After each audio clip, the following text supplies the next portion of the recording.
Right, good evening everyone, and welcome to class number 8. Yeah, class number 8 of your CCNA course at CFSI. So I hope you all are staying well still. We're still in the middle of quarantine and lockdown and all of these things worldwide. So of course classes continue remotely. I remember reading somewhere that testing centers are closed. So I believe that would apply to us here as well. You all aren't ready for that for the CCNA yet, but it's something to keep your eye on.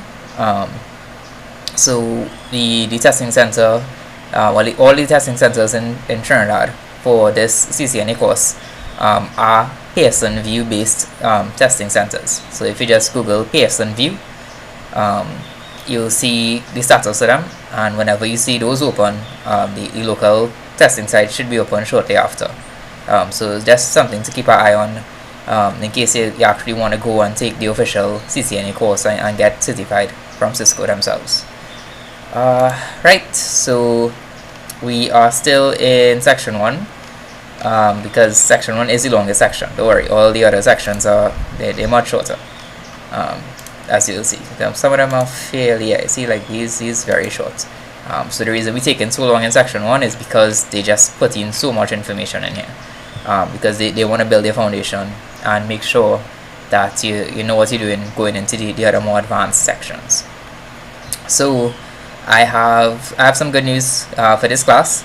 I know in the last 2 classes we covered a lot of technical info.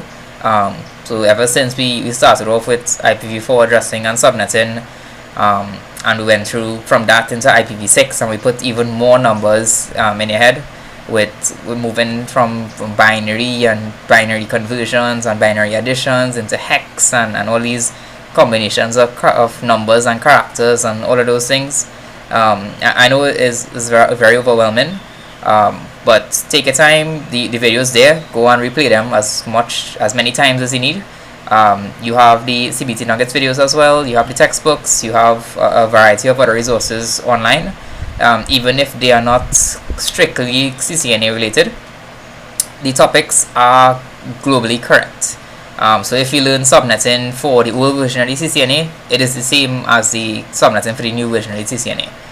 So just make sure you're focusing on what Cisco has asked here, and make sure you don't go outside of that scope, because IP addressing obviously gets very complicated. So don't overlearn for the CCNA, because we have a ton more material to cover, and I don't want you all straying too far from the syllabus, which is why I start all my classes with this syllabus and this exam topic list here. So the good news for today is that we're not going through any of those technical details again. So this topic 1.10 and 1.11, those are, these are very non-technical topics. As you can see, verify IP parameters for client OSes. So you all have likely done this at least once in your life. If you ever having internet problems on your host machines, on your laptops or on your desktops, you've probably done something like this. So this will look very familiar, and all of these operating systems, OSes, are GUI based. So you can see we have a GUI here, we have menus to click, and things to click and navigate.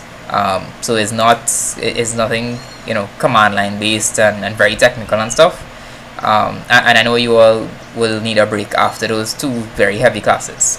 So in this class we'll go over these 2 lighter topics, and it's very principle and explanation based as opposed to a lot of math.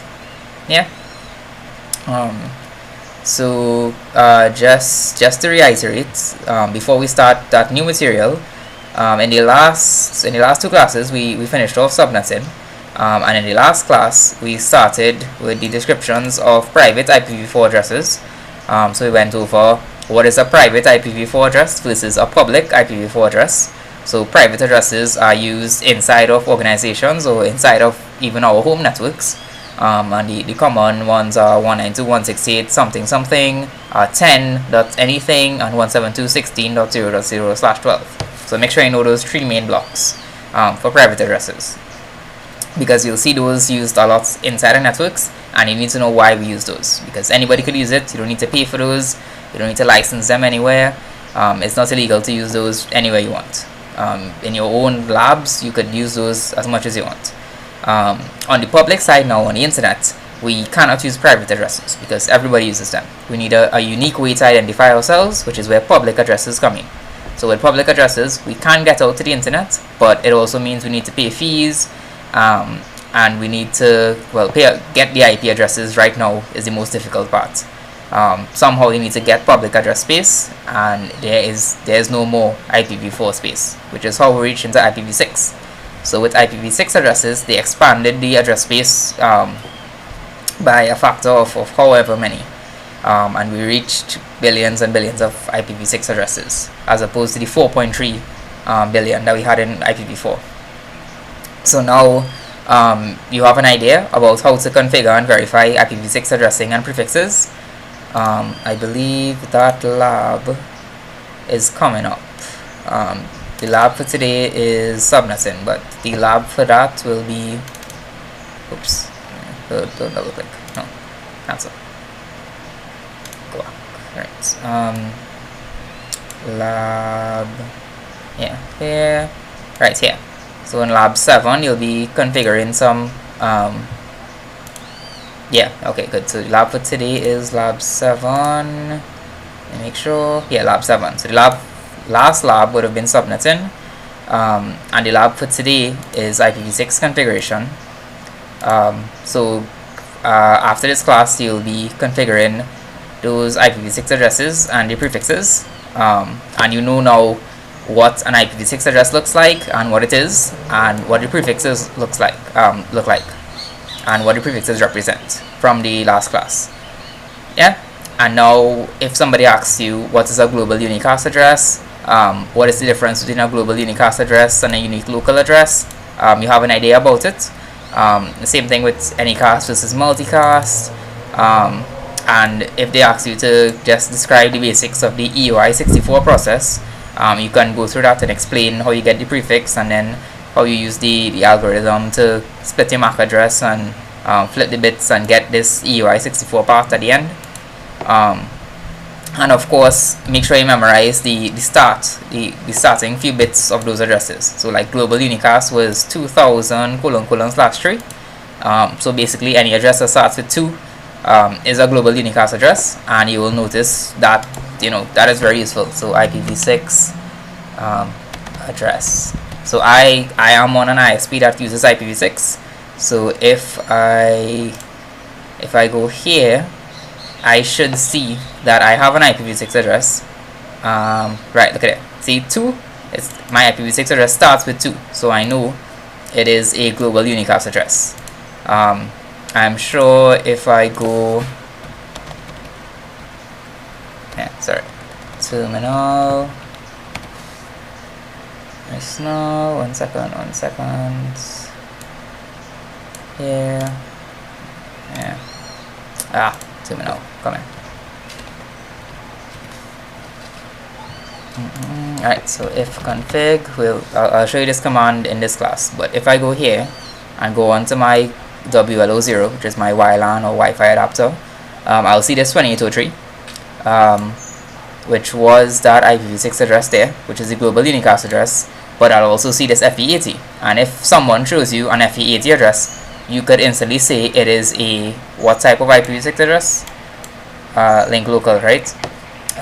FE80s are the link local address. So you see scope ID link is local to the link. Unique locals, I can't remember those the prefix to that one offhand, but it is in the previous slides and the previous video. So just make sure you could watch an address and you could identify which category it falls into. Yeah. Okay, so that was last class, and let's start with this class now. Yeah.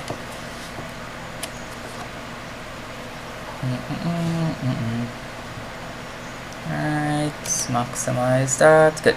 Alright, so we should be on there. Right, so topic 1.10, verifying IP parameters on hosts, so host machines. Now let's see how we can verify our IP address configurations on various host machines. Most times, your troubleshooting efforts for end users should begin by verifying their current IP address configurations against what the configurations should be. So just a guide on troubleshooting. If you're working at help desk and somebody calls you and says, their internet not working, or their YouTube not working, or their Google not working, or something, as a very first step, you should do these very basic configurations. Verify their IP address configurations. Especially if one person calls and complains and you notice that nobody else has called, or nobody else has any issues, chances of it being a network issue is very slim if one person complains. If everybody's complaining, then it might be a network issue. But if it's just one person, this is where you want to start. So let's begin with the OS type that you're most likely using now, Windows. So I'm using Linux here, but most of you all will be using some version of Windows, either 7 or 8 or 8.1 or 10. But for all of them, the commands here should be similar. So there are multiple different ways to verify configurations on each OS type, but we'll explore one option, just one option for now, for the CLI in each environment. For Windows, we'll begin by opening the terminal by typing CMD into the Windows search bar and pressing on the first program that appears in the search. So if you have a search bar, you could just press here or type CMD into here, and it will show you this. If you press the Windows key on your keyboard, on mine it is between the Function and Alt keys. If you press that, it should bring up a search menu as well, and you can type CMD into there. So just press the Windows key and type CMD, or press your start menu and look for search anywhere there. Or I believe if you do start menu and run and then type CMD into there, you should get the same output. But this is what we're looking for. So this command prompt up, we want to run this. So this is what the command prompt looks like. So you should see Microsoft Windows and a version of it, copyright and all rights reserved, and then you should see users and your username on your Windows machine. And then this forward arrow here tells you your prompt. So it tells you that it's ready to take a command. So in the new terminal window that opens, type the command ipconfig space /all and press the enter key. So ipconfig and then space /all. This command should work across all recent versions of Windows. So I have run this on most of the Windows versions, so this should be fine. You will receive detailed IP configuration outputs for all of the network interface cards, or NICs, detected on your machine. Remember, we spoke about NICs before. So the NIC is how your laptop or how your desktop interacts with or connects to the networks outside. So you have wireless NICs for Wi-Fi networks, and you have wired NICs if you have a wired port on your laptop. So there are commands available to filter this output, but for now simply scroll to your Wi-Fi adapter and take a note of the lines of configuration output there. You can note details such as the MAC address or the physical address, whether DHCP is being used, your current IPv4 address, or an IPv6 address, or multiple IPv6 addresses if you have IPv6 on your network, the DNS servers being used, and a few other things, gateways and all of those nice things. During the period of this course, we will explore what all of these settings mean. So again, when we reach in a few presentations, you'll see how DHCP works and what it means. You'll understand the importance of MAC addresses, of DNS servers, and all of those things. But for now, just run the command and note the information there. So this is just a snapshot of how it was in my PC. So you see I have my wireless LAN adapter or Wi-Fi network here. I have a DNS suffix, I have a description of my NIC, my physical address or my MAC address, whether DHCP is being used on my network, my link local IPv6, which again starts with FE80 there, my IPv4 address, then my subnet mask, and we know why a subnet mask is important now, and we know what these bits in the subnet mask represent.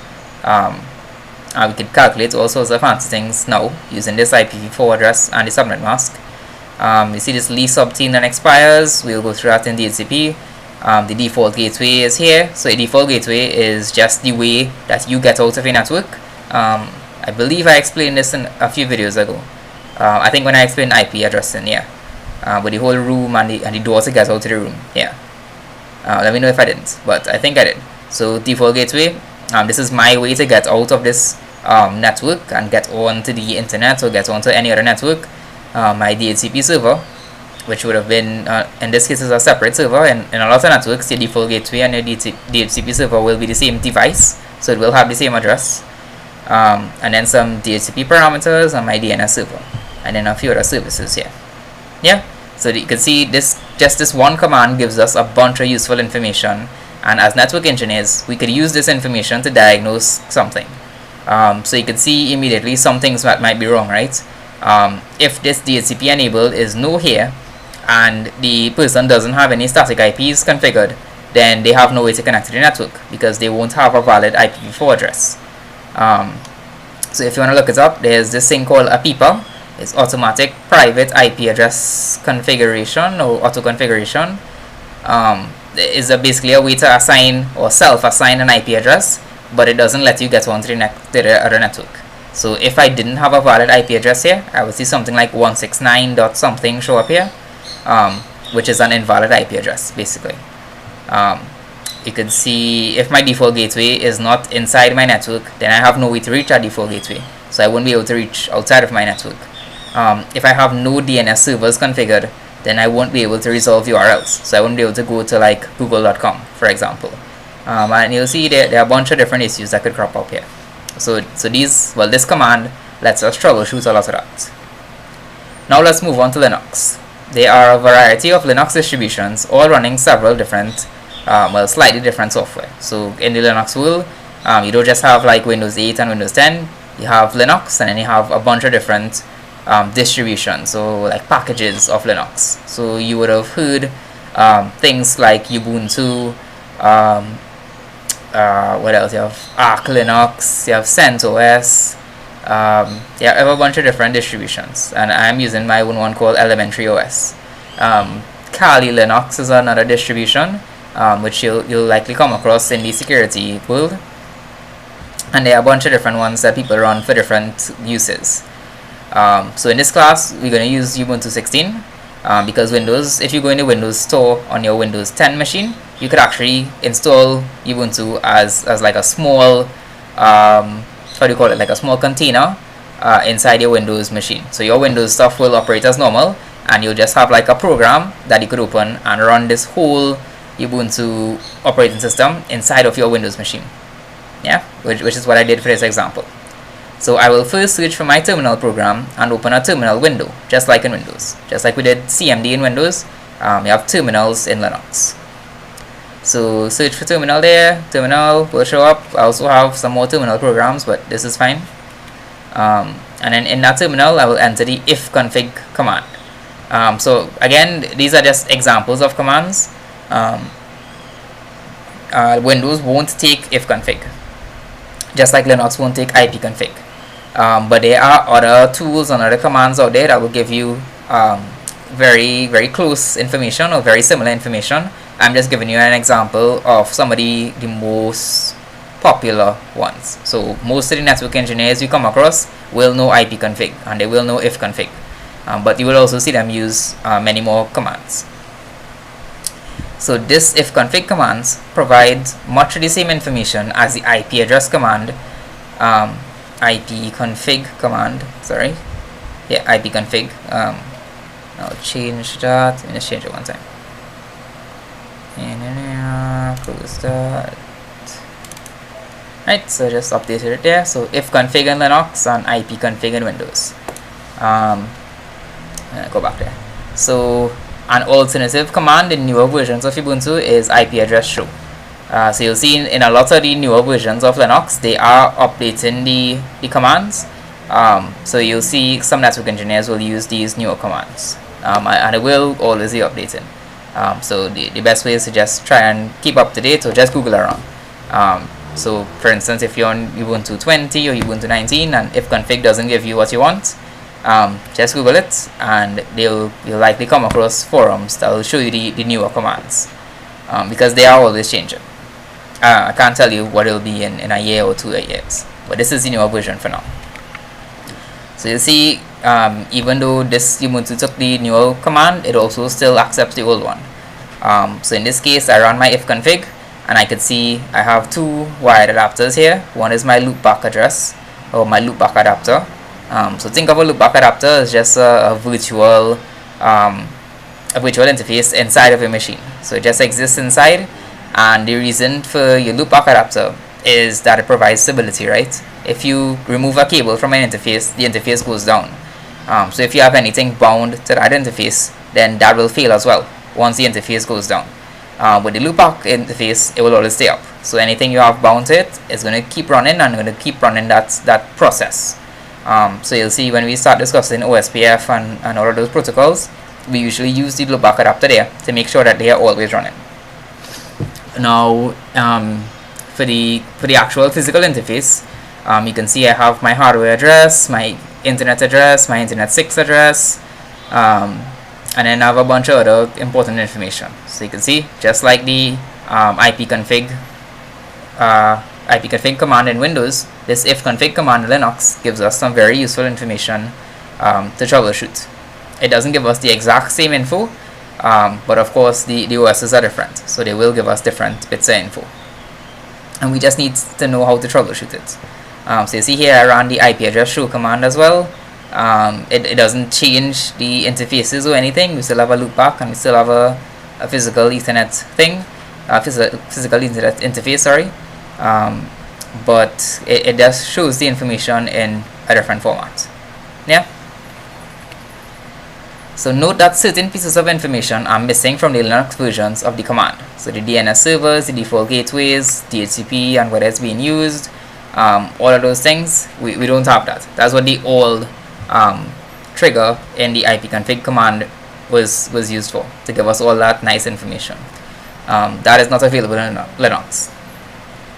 But there are, of course, other tools that are available to check these parameters. Now let's move on to a Mac OS machine. Since both Mac and Linux are based on Unix distributions, many of their functions and CLI tools are similar. The major difference in the Macintosh OSes is that the GUI is very refined. So the GUI is just the thing you interact with, rather than a Cisco device that you could interact with only via CLI. Well, mainly via CLI. There is a web interface, but on Windows it's all GUI. You barely ever have to use the command line, and it's the same thing with Mac.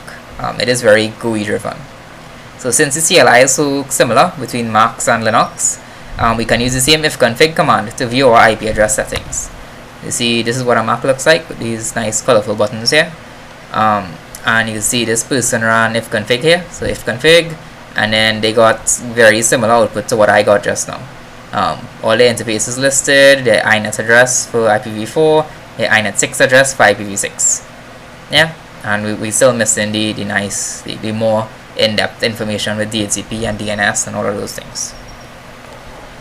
Now, so that's it for IP parameters on hosts. You're not going to come across, well, very unlikely that you'll come across something besides a Windows, Linux, or a Mac machine. So now at least you have the basics of troubleshooting that. So on to 1.11 now, describing wireless principles. Now, in this latest version of the CCNA exam, Cisco has introduced several important concepts related to wireless networking. In this section, we will explore some of these concepts. We already discussed how access points, or APs, are used to create wireless local area networks or Wi-Fi networks over the air. So we discussed that at the start, right? That's what APs are used for. They're used for getting a network out into the air. So access points facilitate wireless communications between their own radios, between their own wireless radios. So these aren't FM radios, right? These are the radios. They are like little devices or little chips inside them, inside their cases that they use to communicate out on the air. That's how they get their bits out on the air. So between their own radios and the radios in supported devices. So our phones, our tablets, our laptops, all of those things have wireless radios as well. So using their own wireless radios, they communicate with the radios in the access points, and they form that wireless link. Because of course you need a link to transfer bits, right? You can't just transfer it without anything. You need some way to get that information there. It's not magic. So rather than having a physical copper cable or a physical fiber cable, now we're going to explore how we could use these wireless radios and form that wireless link over our Wi-Fi networks. So these communications are possible because of the creation of radio waves or electromagnetic waves, which can carry information across the air. So we mentioned EM interference before, EMI. Well, that could actually be useful as well. We could use those waves that are just floating in free space all around us. We could use those and we could put bits onto them and let them propagate, as they always do, propagate across the air, but let them carry useful bits, and let us use those and transfer the bits onto them and then let them propagate and let us pick up the bits in devices, which is what we do with our phones and everything that has a Wi-Fi radio built in. So this is what it looks like, right? This is what we know every day. So we have our router or wireless access point. If it's the same device, fine. And then this antenna and this wireless radio built into this chassis here uses the wireless free space and the electromagnetic waves, and it puts bits onto it. And using these waves, all these wireless devices use receive the bits from this access point over that medium there, and they could interpret that information, and therefore we could transfer data, which is how the whole Wi-Fi networking magic happens, even though there's no physical cable between these devices.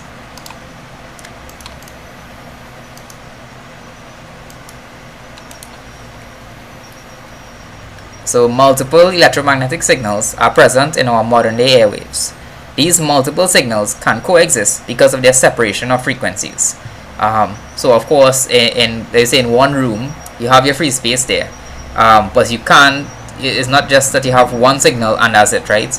You could be on your using Wi-Fi on your phone while your radio, your old FM radio, plays music there, and usually you won't have any interference there. You could still use your Wi-Fi while your music is playing on the radio. What else could you do? You could use your remote and point and infrared, point the front of the remote to your TV and have that work at the same time that you're playing music, at the same time that you're using Wi-Fi, and you could use a bunch of other wireless devices, or your GPS on your phone. That of course uses its own frequency, and your GPS radio is actually a different radio than your Wi-Fi radio, of course. And then you have a cell phone. So in LTE actually, you could have data enabled through the LTE device while you're making a call on the network, while you're connected to Wi-Fi, and you could have all of these signals connected at the same time. So multiple electromagnetic signals are present in our airwaves, right? We use a bunch of different services using these different signals. These multiple signals coexist because of their separation of frequencies, or their separation in the frequency space. So the frequency of a signal refers to its rate of oscillation or vibration and is measured in hertz. So you'd have heard hertz somewhere. You'd have heard of like 700 hertz or 2.4 gigahertz or 5 gigahertz. So that is the frequency of the signal that protocol or that collection of signals is using to transfer data, right? So frequency is important because of many factors. One such factor is signal propagation distance. How far, so propagation distance is how far radio frequency or RF signals can travel. A next good example of hertz and frequency, just to give you some context. If you ever tune the radio and you move the dial or you press the button up and down, you are tuning into different frequencies. So that 951 or that 947, those are frequencies in megahertz. So you tune into 94.7 megahertz or 95.1 megahertz or 99.1 megahertz. So those are different frequencies. And you can appreciate that all of those signals are in space, are in your car, are in your radio. Your radio could pick up all of those signals. And all of those signals exist in the same space because of their separation of frequencies. So as you could tune into different frequencies because those signals exist in different frequencies. Yeah. So all wireless networks now also exist in that same space in a different frequency. So one important factor, one important consideration with this whole frequency thing is signal propagation distance, which means how far your signal can travel. So higher frequency signals tend to travel shorter distances than lower frequency signals. So all that means is if I tell you we have a 2.4 gigahertz frequency and we have a 10 hertz frequency, you could expect that a 2.4 gigahertz frequency might last, let's say we send the frequency from here, it might die down 2 rooms down the road, or sorry, 2 rooms across from us. If we send the 10 Hz signal here, we could probably go down the road or down 2, 3, 4 blocks down the road and still pick up that signal, because lower frequency signals lose their strength a lot slower. So high frequency signals will die down a lot quicker than those low frequency signals. Yeah. So another important factor is in legislation or legal, right? So laws. Certain frequency bands are open for free use by the public, while certain bands are licensed, and you have to pay large fees to utilize them legally. So frequency space is a commodity, just like electricity. So you can't just use however much you want whenever you want. You have certain bands of frequencies that are free to use, and certain bands are licensed, and you could see why we need to have this, right? If these people went and put in a set of money to set up 95.1 as a radio station, and they built a whole brand around it, and they broadcast from all their broadcasting stations, and then somebody else comes and broadcasts some other nonsense on the same frequency, then that information is going to get garbage, right? Somebody else could come and override their music and their ads if they don't have that frequency license.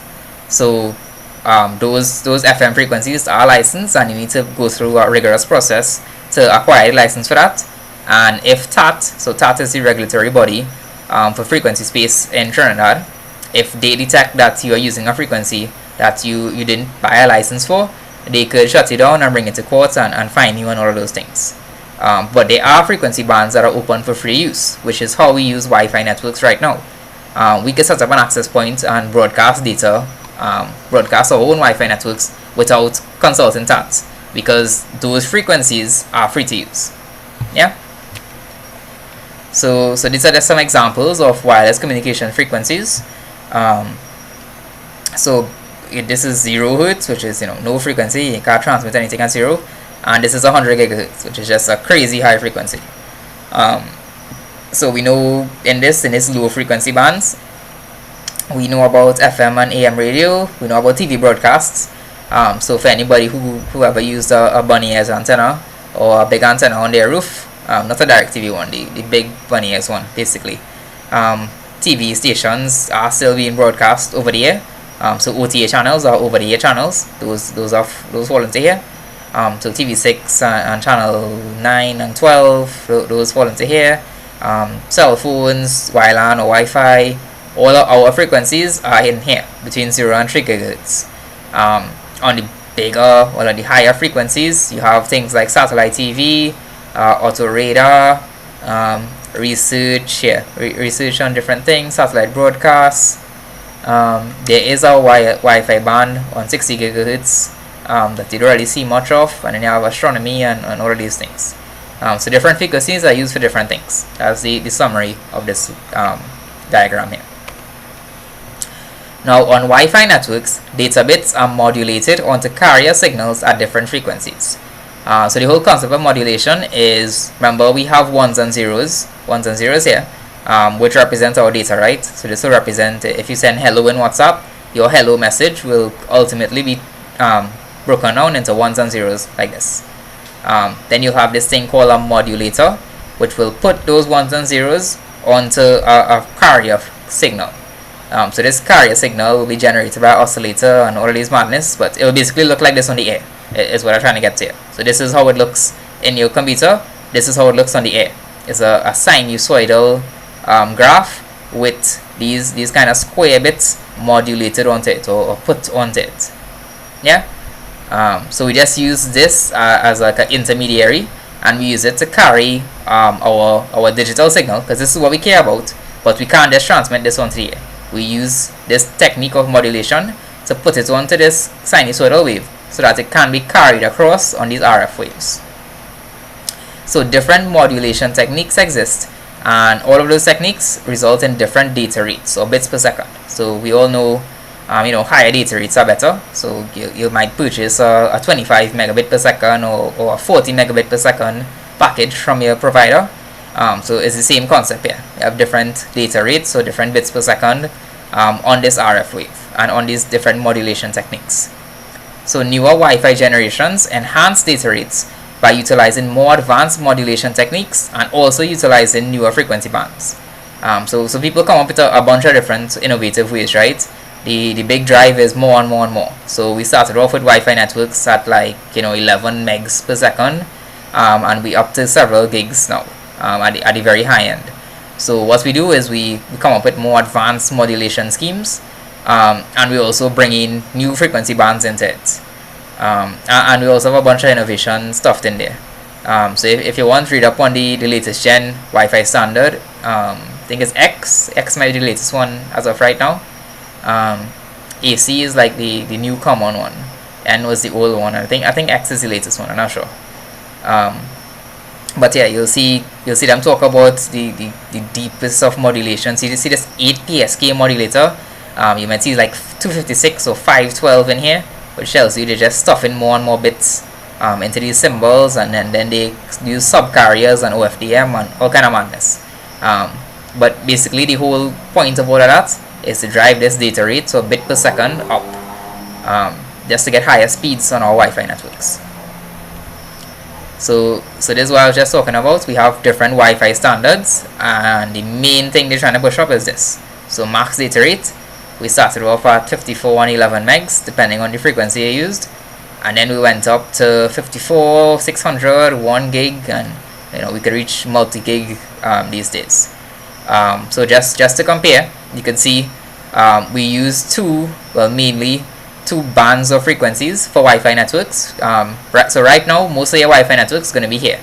They're going to be using either 802.11n or 802.11ac for most of your modern devices, because this was adopted in 2009 and then this one is in 2014. So they are newer standards, but most of the devices still use these two standards here.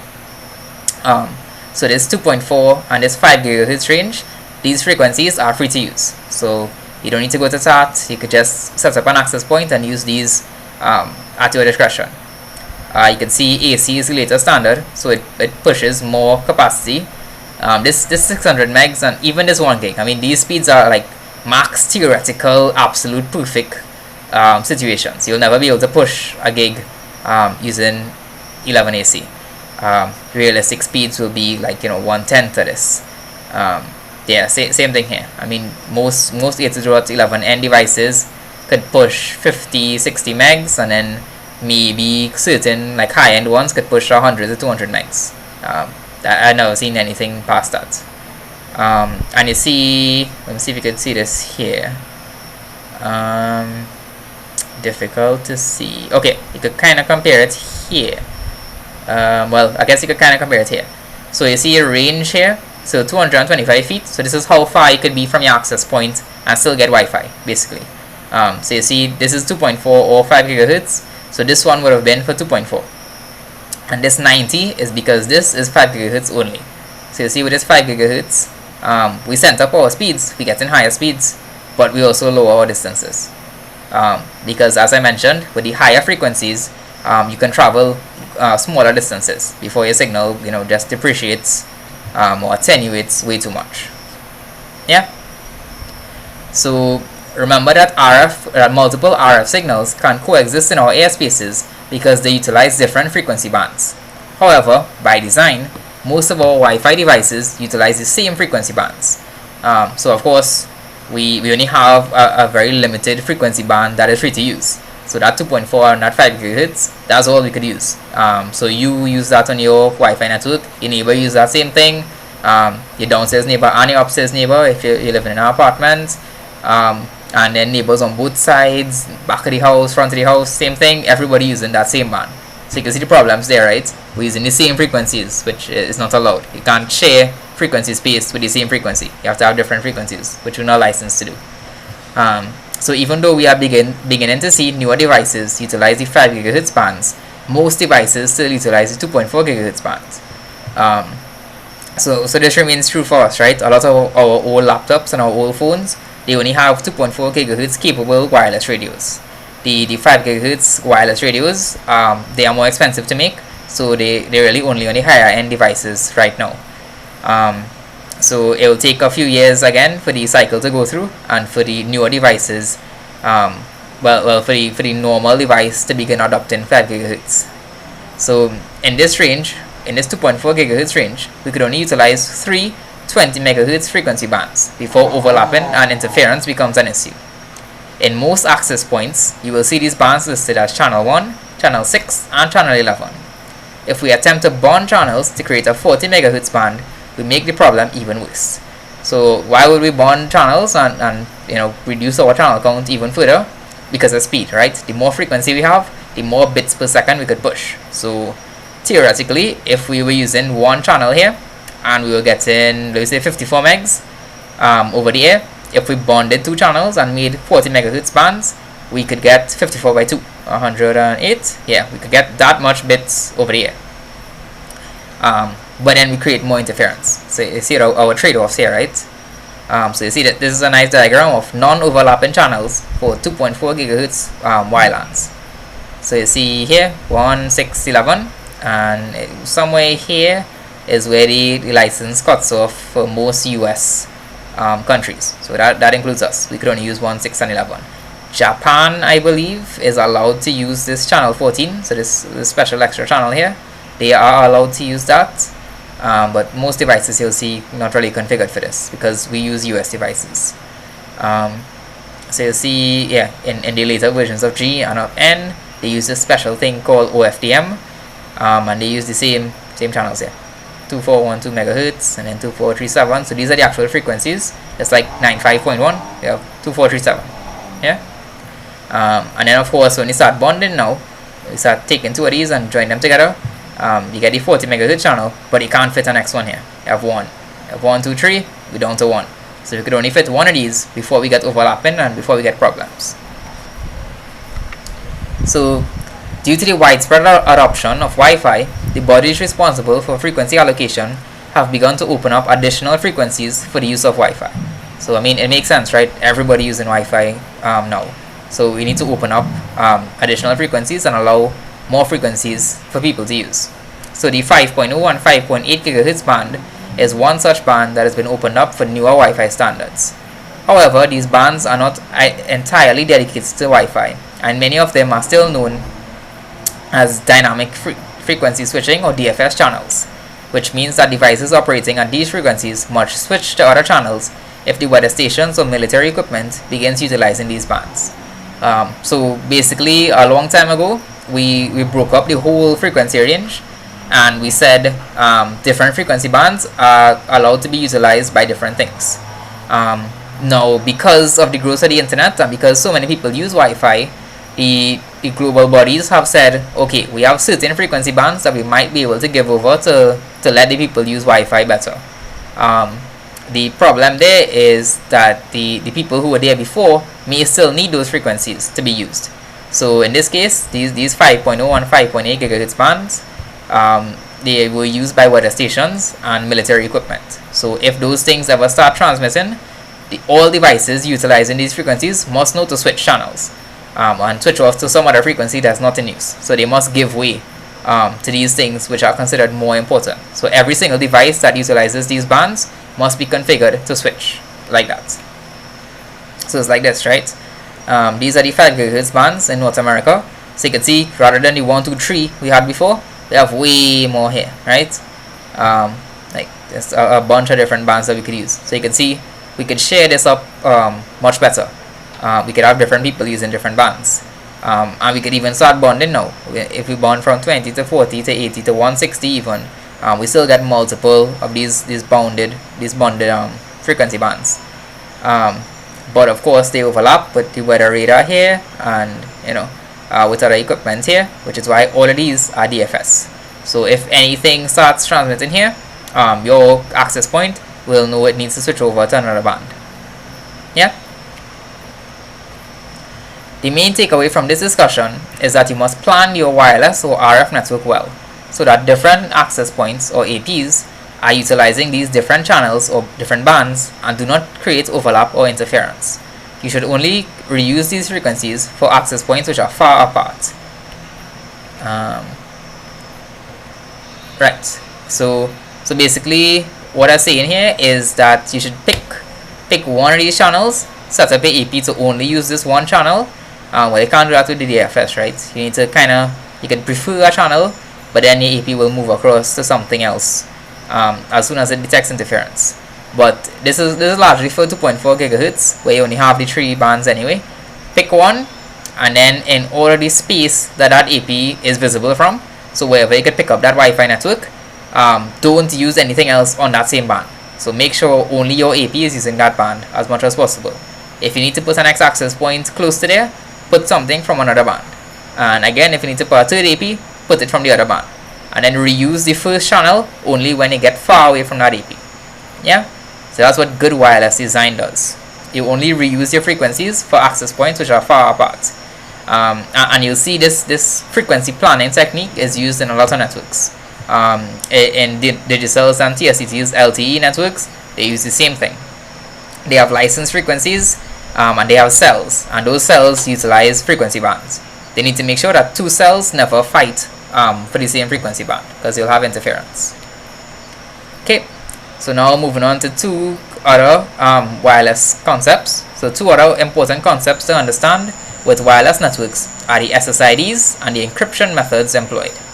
The SSID, or Service Set Identifier, so SSID, can be thought of as a name for a particular wireless network. So when you hear Wi-Fi name, that is what the SSID is. Clients utilize the SSID to identify and connect to a particular WLAN or Wi-Fi network. Note that a single AP can support multiple Wi-Fi networks or WLANs and SSIDs, and that APs can also support WLANs with hidden SSIDs. So it's not like you have one AP and you could only have one SSID or one Wi-Fi network being broadcast from that access point. Your access point could do multiple SSIDs, and they could be bound to different frequencies. They could be bound to the same frequency. It's not a tight tie like that. So for instance, a very popular thing is to have an access point or have a bunch of access points and have all of them advertise a main network and a guest network. So you don't need to plan that much in depth for your guest network. You just put it on the same frequency bands and everything as your main network, and you just isolate it off. And you could also have hidden SSIDs, which you don't really see hidden SSIDs being used that much. At one point, people used to think that hidden SSIDs were useful because you could hide from attackers, but now they realize that that's not very good security. So when you pull up Wi-Fi on your Windows device and you see these Wi-Fi names here, these are the SSIDs of those WLAN networks. Yeah, so now you know the actual term for a Wi-Fi network, a Wi-Fi name. So in most networks, an SSID is not enough to connect to a wireless network. A password or some other form of authentication is usually required as well. This password forms part of the overall security of the WLAN. In the absence of encryption, bits flying across the air on these RF signals can be easily intercepted and captured.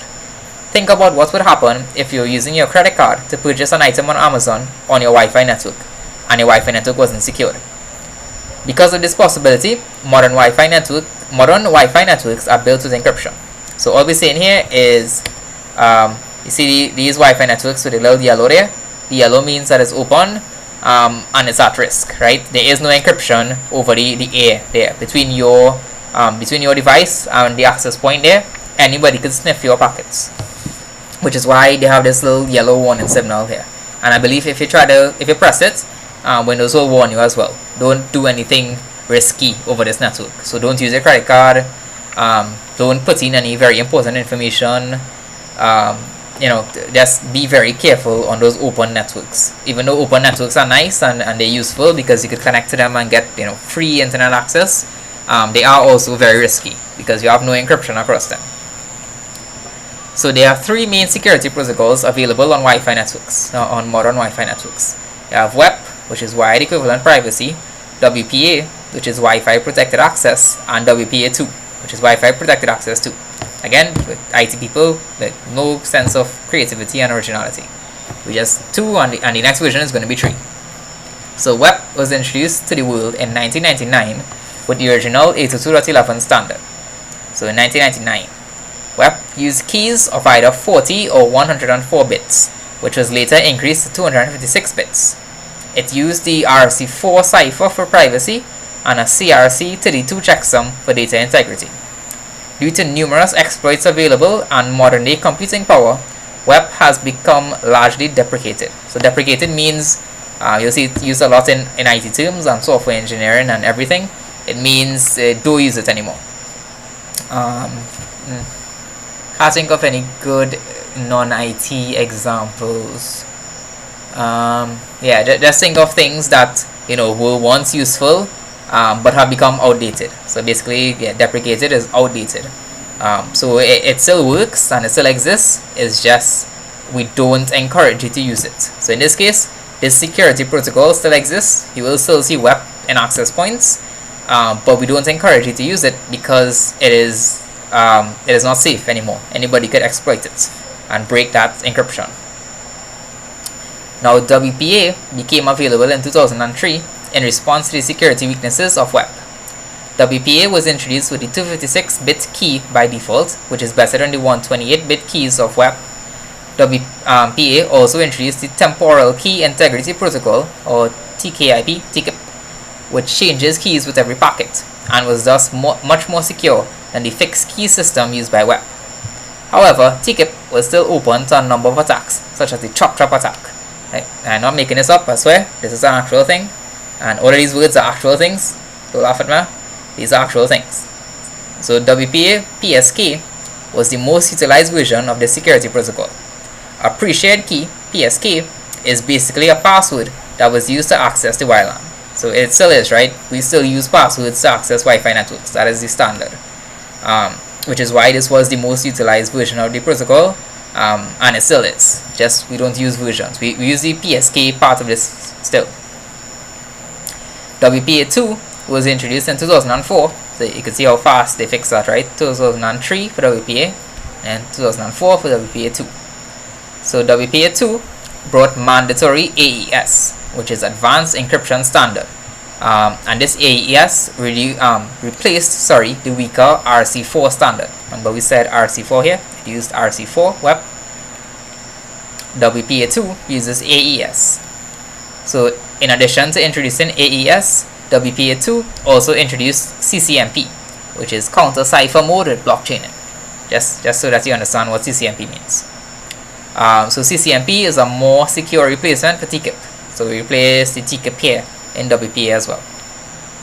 Just like WPA, WPA2 is often used in the PSK mode, which is pre-shared key, so that users need to enter a password to access the WLAN. So we said before, PSK is pre-shared key, it's the password that we use to access Wi-Fi networks. We all know about connecting to a Wi-Fi network, putting in a password, and then getting access. Yeah. So as with WPA as well, WPS presents the largest security vulnerability.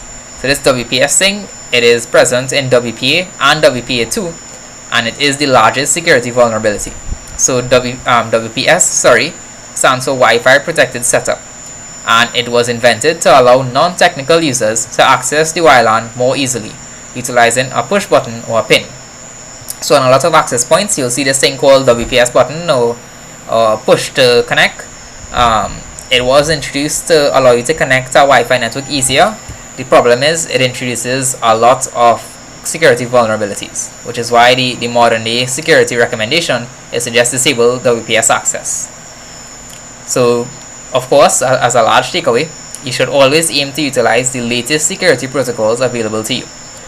So currently that is WPA2 with AES. WPA3 has already been announced, and we will begin to see newer devices utilize this protocol eventually. So as I always say, IT is a ever evolving field, and I could teach you, utilize WPA2 with AES now as opposed to WPA and WEP. And next year or the year after that, somebody could find a vulnerability with WPA2 and AES, and they'll become deprecated as well, and then they'll say always utilize WPA3. So of course, just keep up to date by yourself, and utilize the latest protocol that is available to your device and to your access point. So if your phone and the access point support WPA3, go ahead, by all means. It is more secure than WPA2. So that's how you stay ahead of the bad guys, by always keeping up to date. So this is just a cheat sheet for everything we just discussed. So WEP was the first standard, easily hacked due to the 24-bit IV and the weaker authentication. It uses the RC4 and the smaller keys. Should you use it? No. WPA, it was just an interim just to fix that very broken WEP. It has two modes, so we use the personal mode with the preset key. It kept RC4, which was bad, but it did add a longer initialization vector, and it added longer keys. So only use this if WPA2 is not available, but by and large you should be using WPA2 for everything. It is the current standard. We replace RC4 with and TKIP with TCMP and AES, which is the stronger authentication and encryption. So we should always use this whenever possible. Yeah. So that's it. See, just less than an hour, and barely anything, mathematical. So that is it for today. Do lab. What lab is this? 7. Yeah. So we finished presentation 4 today. So make sure you do lab 7, which is IPv6 static configuration. And then next class we will start switch learning concepts. So we kind of introduced this on the very first class, I believe, but we'll go into it now, and talk about how switches learn their MAC addresses and stuff, and then we'll do a lab on it next week. So I met with a student yesterday, I believe, and we talked about some labs and some things he was trying out and stuff, and I was very impressed. So I hope you all are keeping up with your work. As always, make sure you watch the video, then get the topic from the textbook and read up as much as you could, and keep up to date with your labs. And if you keep following through with this, by the end of the class you would have covered, at least once you would have covered everything in the CCNA syllabus, and you'll be ready to schedule the exam. Yeah? Okay. Bye.